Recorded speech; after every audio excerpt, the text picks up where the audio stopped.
దైవజనులైన దావుదాసయ్య గారు మనకు అందించిన మోషే సుఖోపవాస ప్రార్థన. దేవా, మాకు కలిగే శ్రమలు మా మేలు నిమిత్తమై ఉపయోగించుము.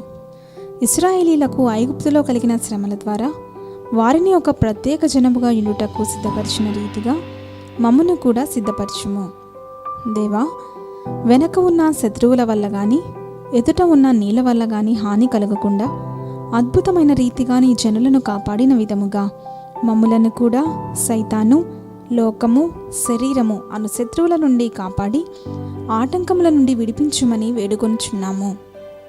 దేవా, 40 ఏండ్లు ఇశ్రాయేలీలకు ఆహారం ఇచ్చిన పోషకుడవుగాను, ఆజ్ఞలు బోధించు బోధకుడవుగాను, అరణ్యములో నడిపించిన మార్గదర్శివిగాను ఉన్న విధముగా మమ్ములను కూడా ఈ లోకారణ్యములో పోషించుచు బోధించుచు చిక్కుదారుల నుండి క్షేమముగా నడిపించుమని వేడుకొనుచున్నాము.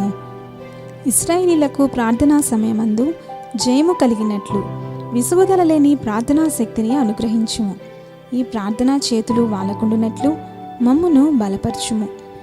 ఎప్పుడైనను ఎక్కడైనను కొంచెమైనను అజ్ఞానమును మాకు కలగనీయకము. నీవే జయమును ప్రకటించుమని వేడుకొనుచున్నాము.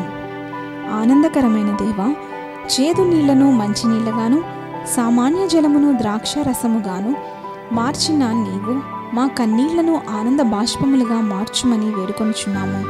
కృప మాకు తోడయుండును గాక. విడుదలైన తరువాత ఓ యోచనకర్త, మరియమ్మకు స్తుతి కీర్తన నేర్పిన నీవు, పరలోకమునకు స్తుతి కీర్తన నేర్పిన నీవు, పరలోకమునకు వినబడే ఆ స్తుతి కీర్తన రాగమును మాకు కూడా నేర్పుమని వేడుకొనుచున్నాము.